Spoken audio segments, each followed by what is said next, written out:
Il y a vraiment une histoire qui a fait aucun bruit, c'est cette histoire de l'énorme pyramide qui a été trouvée au large des côtes du Portugal, près des Açores. Il y a un nombre de petites îles qui sont là, qu'on peut atteindre depuis la côte portugaise. Et il y a là quelques très jolies villes, quelques jolis coins que les navigateurs aiment bien voir. Et puis il y a aussi de très belles fêtes qui se passent aux Açores et les Portugais aiment bien s'y rendre. Pendant la période coloniale, lorsque les Portugais et les Espagnols sont partis en Amérique du Sud pour trouver de l'or, ils ont souvent fait escale dans les Açores pour se ravitailler tout simplement en eau. Près de cette île Saint-Michel, eh bien, tout en dessous de la mer, dans une partie véritablement sous-marine dont émerge seulement une petite pointe, se trouve une pyramide qui a été observée non seulement par ce pêcheur, mais qui semble avoir été bien connue de la population locale et dans les temps anciens. Quand on y passe, on ne fait pas très attention, on voit une espèce de pointe rocheuse qui émerge de l'eau. On pense qu'anciennement c'était là une île plus importante et avec l'effondrement de la dorsale atlantique, eh bien tout cela s'est effondré. Au sonar, on peut s'apercevoir qu'il y a une pyramide qui fait environ 360 mètres de côté et qui à son sommet fait environ 136 mètres. Donc, on aurait donc au final un objet qui ferait environ 224 mètres de haut. Il faut savoir qu'en Amérique centrale, les pyramides dépassent rarement 50 mètres de haut et que celle-ci en fait pas loin de 230. C'est vraiment énorme, gigantesque, c'est plus grand que la pyramide de Gunung Padang, c'est bien plus grand que les pyramides d'Égypte. Cette pyramide est vraiment gigantesque et ne vous laissez pas impressionner par ce dessin. On a des photos subaquatiques qui ont été faites par Declociano Silva, un pêcheur portugais. Alors évidemment, il n'y en a pas énormément d'informations qui concernent cette découverte sur Google et on comprend facilement pourquoi, mais on dispose d'un document qui a été fait par la télévision portugaise et que je place donc à la suite. La télévision portugaise a présenté ce vétérinaire, pêcheur amateur, qui a trouvé donc cette pyramide auprès de la troisième île, donc près de Saint-Michel des Açores, et qui ferait environ 8000 mètres carrés. Donc le pêcheur raconte comment en réalité il était en train de pêcher, et puis il cherchait des bancs de poissons, et puis au sonar il a vu apparaître cet objet absolument gigantesque qui l'a véritablement interpellé quant à sa taille qui l'a fait véritablement halluciner. Quando médico veterinário procurava bancos de pesca. Depois de digerir a ideia, decidiu revelá-la. Ce qui est intéressant dans cette histoire, c'est qu'à peine la télévision a fait état de cette découverte, qu'il y a eu immédiatement une réaction du côté militaire, mais surtout du côté militaire américain, parce qu'en effet, nous sommes là près d'une base, une base militaire de l'OTAN, en particulier de l'armée américaine, et immédiatement, la marine américaine a nié l'existence de cette pyramide subaquatique aux Açores. Mais il faut rappeler qu'il y a une très forte présence militaire américaine sur cette île même, ce qu'on appelle la base das Lajes. Cette base est assignée donc à la surveillance radar, et aussi il y a un certain nombre d'armements, notamment des batteries qui sont ici présentes, et il y a également une très grande base de sous-marins. C'est ici qu'on a aperçu plusieurs fois les fameux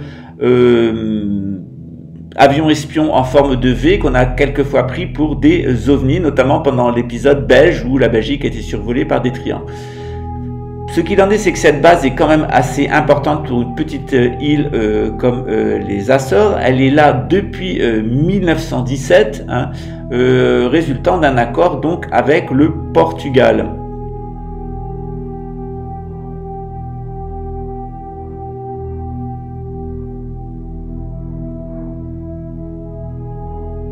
La présence militaire a été soi-disant réduite donc aux Açores, mais ce qui est intéressant, c'est qu'il y a quand même un contrat qui a été fait avec le Portugal et qui porte sur plusieurs décennies de loyer pour cette petite île qui porte sur 167 millions de dollars par an. Un chiffre quand même assez important compte tenu de l'enjeu de cette île. Pour un coût aussi faramineux et sans véritable enjeu stratégique, a véritablement de quoi surprendre. Pourquoi sont-ils sur place? Pourquoi il y a des sous-marins? Pourquoi? Ben évidemment, les Américains ont des bases au Maroc, ils ont des bases en Espagne. On trouve ça quand même un peu curieux qu'il y ait un tel investissement pour cette toute petite île avec cette toute petite structure militaire qui est pas si grande que ça en fait, mais autant de présence de sous-marins. En réalité, lorsqu'on a l'explication, lorsqu'on comprend que cette pyramide sur la dorsale atlantique, qui serait le résultat de l'effondrement du plateau continental et donc du fait que l'Atlantide ait été aspirée dans l'océan en une seule nuit, pourrait être expliquée à cause de la fonction de cette pyramide et notamment une légende qui dit qu'il y aurait là de très très grands cristaux, des cristaux gigantesques et qui aurait une volonté chez les Atlantes d'harmoniser tout le fonctionnement énergétique de la Terre, cette fameuse harmonie 33, à partir de cette pyramide. Donc pour des gens aussi destructeurs, manipulateurs et satanisés que les Américains, il est évident qu'une pyramide qui harmoniserait tout le géomagnétisme terrestre et réglerait l'harmonie 33 serait tout à fait un enjeu, quelque chose qui voudrait vite détruire pour nuire à l'humanité.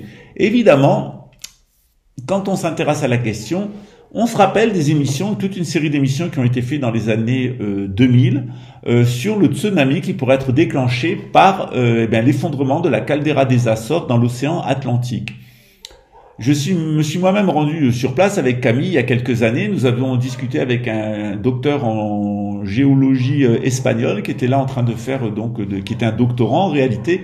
Et il nous avait expliqué qu'avant 2025, peut-être 2027 au maximum, il pensait que la caldeira qui s'était gorgée d'eau s'effondrerait dans l'océan Atlantique, générant un tsunami qui balayerait avec une onde de plus de 900 mètres de haut qui s'abattrait sur les îles voisines, qui irait avec une onde de plus de 150 mètres de haut qui irait s'abattre sur le Portugal et sur le Maroc, les côtes du Maroc, et une immense onde en rafale qui monterait dans l'Atlantique et qui pourrait générer un tsunami dont la hauteur maximum pourrait être d'1,4 km qui s'abattrait en déferlante sur les côtes du nord du Brésil, qui raserait de la carte l'Amérique centrale et les Caraïbes et impacterait toute la côte est des États-Unis jusqu'au Mississippi, c'est-à-dire jusqu'aux Appalaches.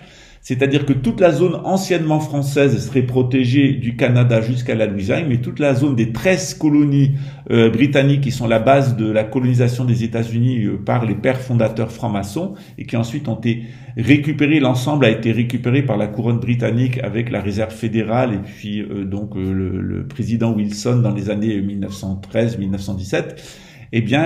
Toute cette partie anciennement anglaise jusqu'aux Appalaches serait complètement rayée de la carte avec tout le réseau de centrales nucléaires.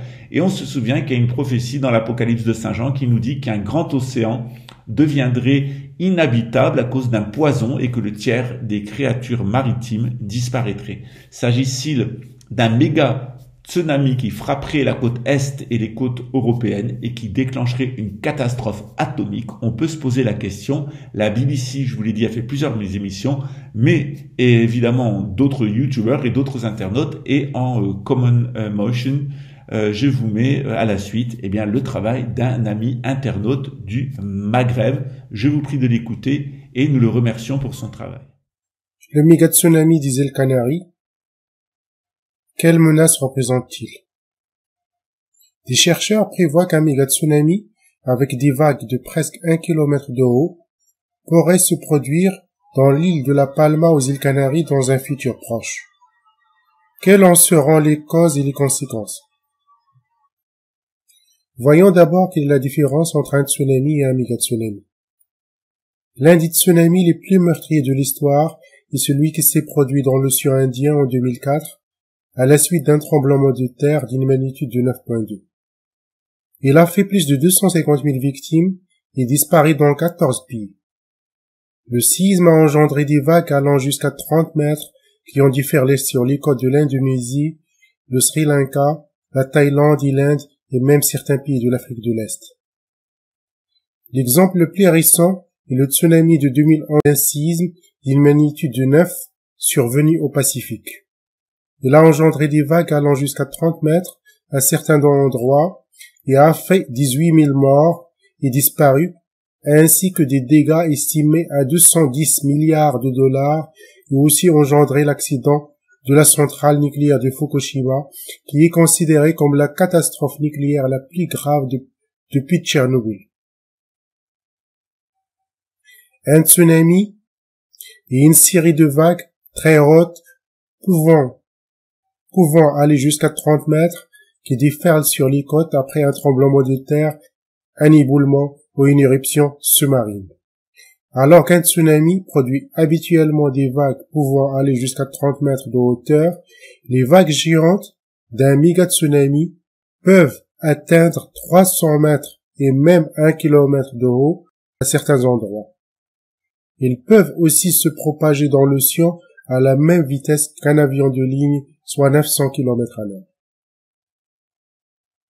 Le méga-tsunami est déclenché par l'éboulement de très grandes masses de roches dans l'eau à la suite d'une éruption volcanique, ce qui crée une onde de choc qui se propage rapidement dans l'eau et dévaste tout sur son passage.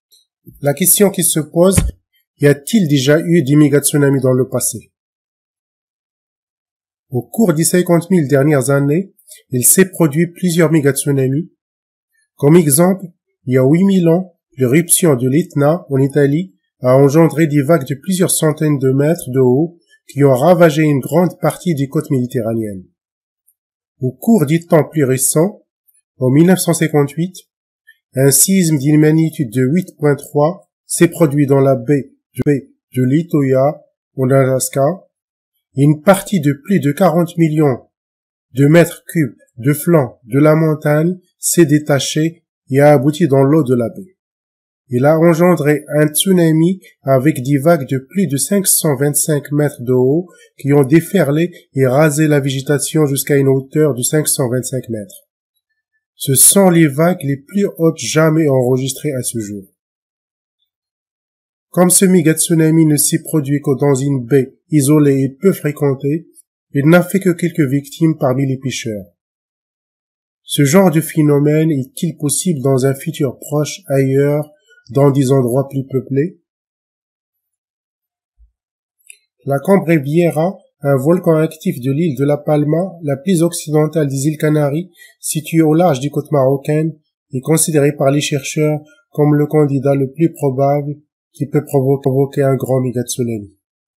Simon Day, l'un d'entre eux, a montré dans un article publié dans la revue Geophysical Research en 2001 qu'un effondrement d'une partie de l'île se produirait très probablement lors des prochaines éruptions. La forme de ce volcan est une crête le long de laquelle se trouvent plusieurs cratères. Lors de la dernière éruption en 1949, après une suite de tremblements de terre, la moitié occidentale de ce volcan a glissé de 4 mètres en direction de l'océan Atlantique. Une faille de plus de 2 kilomètres s'est formée tout le long de la crête. Les scientifiques pensent que le flanc ouest du volcan pourrait tomber dans l'océan.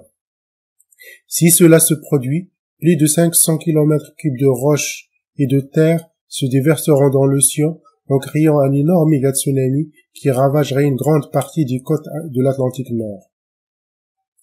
Une nouvelle éruption du volcan pourrait donc être catastrophique et engendrer plusieurs millions de morts dans plusieurs pays en Afrique, Europe de l'Ouest et les Amériques. Quel est le scénario de la catastrophe? Si une partie de l'île de La Palma s'effondre dans l'océan, on assisterait à un vrai scénario de film catastrophe. Selon l'article paru en 2001, des chercheurs ont montré avec des simulations informatiques qu'en cas d'effondrement d'une partie du volcan de la Cumbre Vieja, une grande vague de presque 1 kilomètre de haut prendrait naissance près de l'île de La Palma.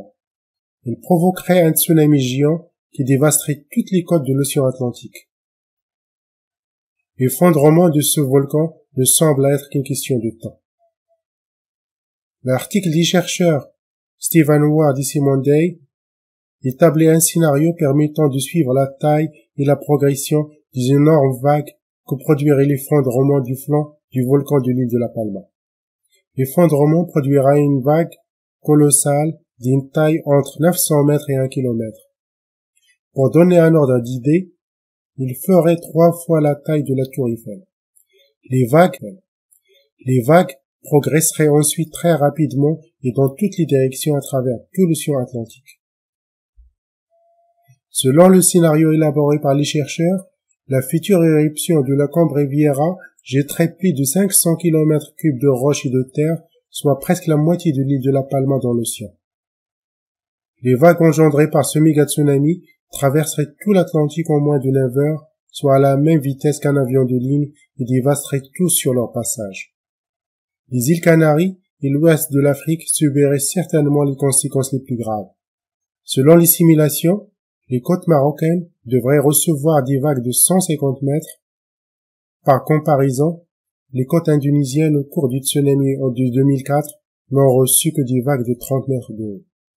La hauteur des vagues en arrivant sur les côtes de l'Espagne et du Portugal devrait avoisiner les 40 mètres. Les côtes de la Grande-Bretagne recevraient des vagues de près de 8 mètres. Le méga tsunami voyagerait à travers l'Atlantique à la vitesse d'un avion de ligne et atteindrait les côtes de l'Amérique du Nord et de l'Amérique du Sud au bout de 8 à 9 heures.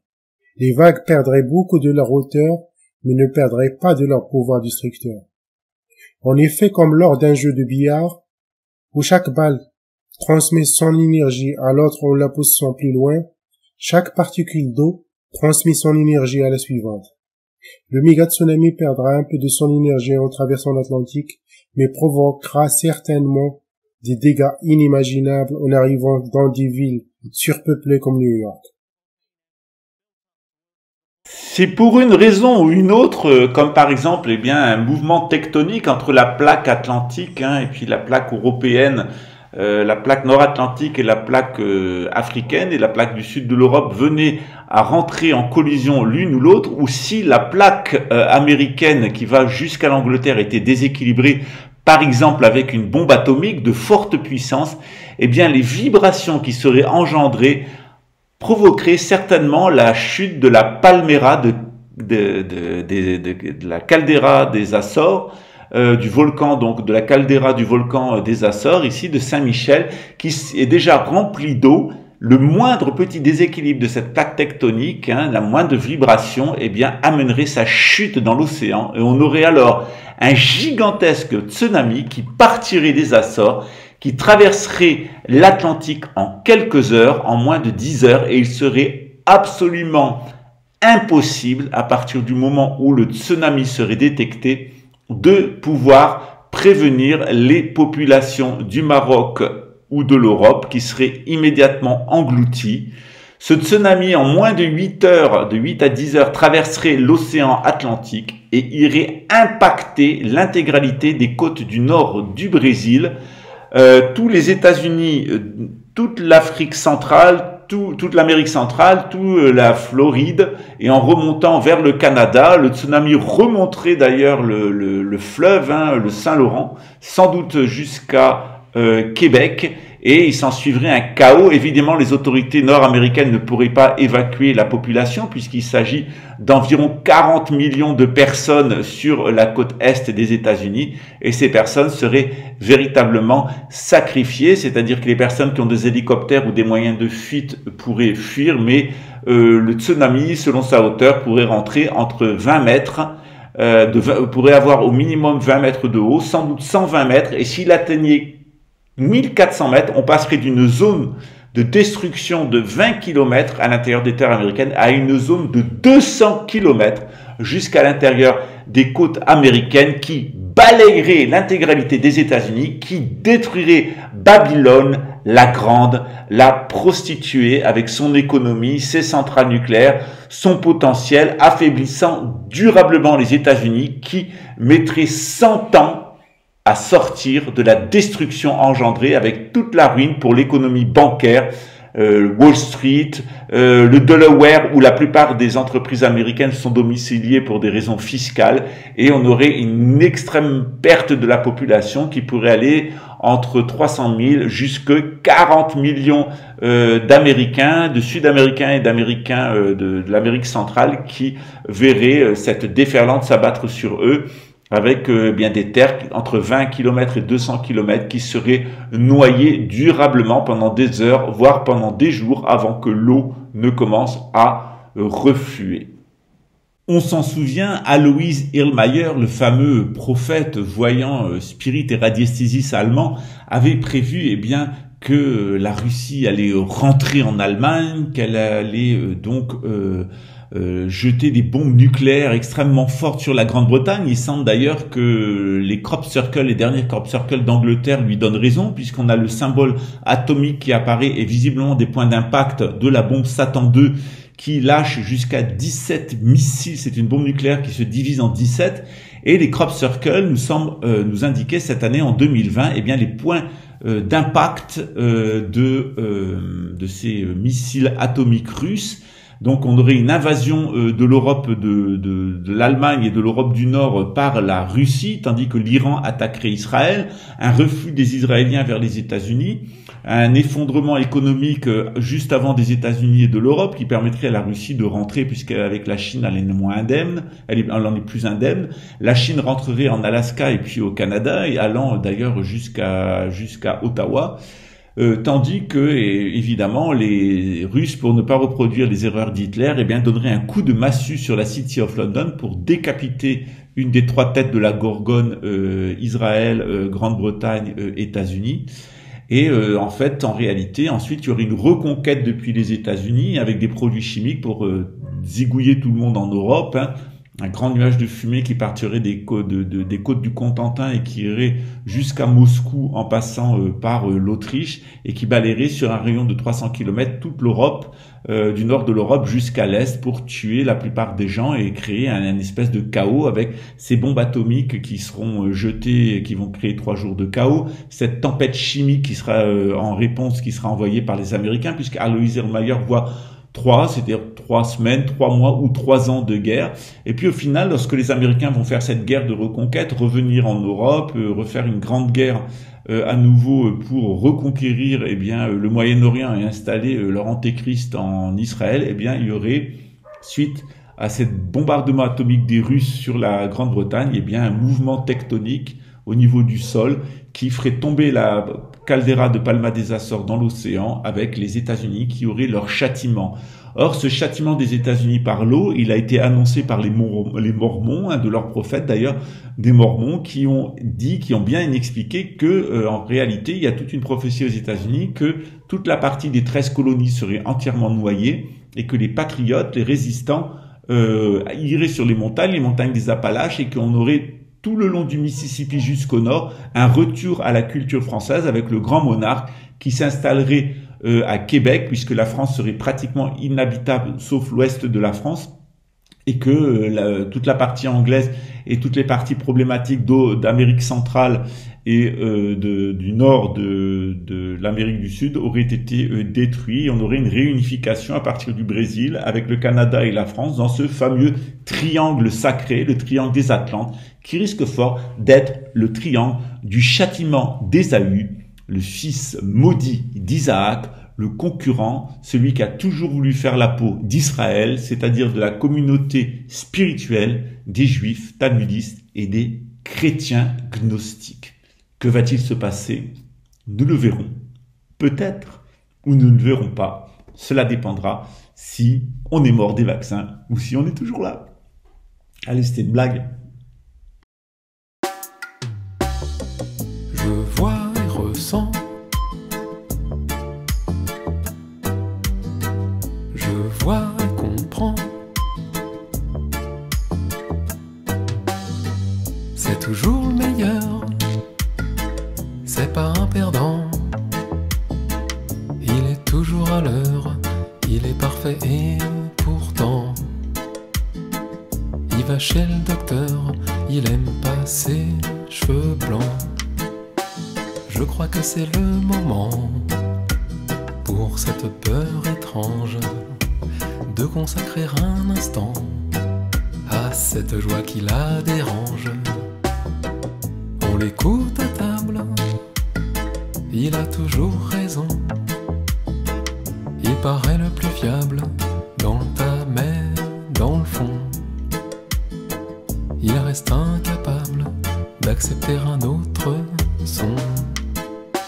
Je crois que c'est le moment pour cette peur étrange de consacrer un instant à cette joie qui la dérange. Je vois et ressens l'extinction de l'homme animal. Je vois et comprends qu'il contrôlait mon mental. Ce personnage possessif et calculateur cachait mon esprit créatif et sans peur. C'est toujours le meilleur, c'est pas un perdant. Il est toujours à l'heure, il est parfait et pourtant il va chez le docteur se nourrir de médicaments.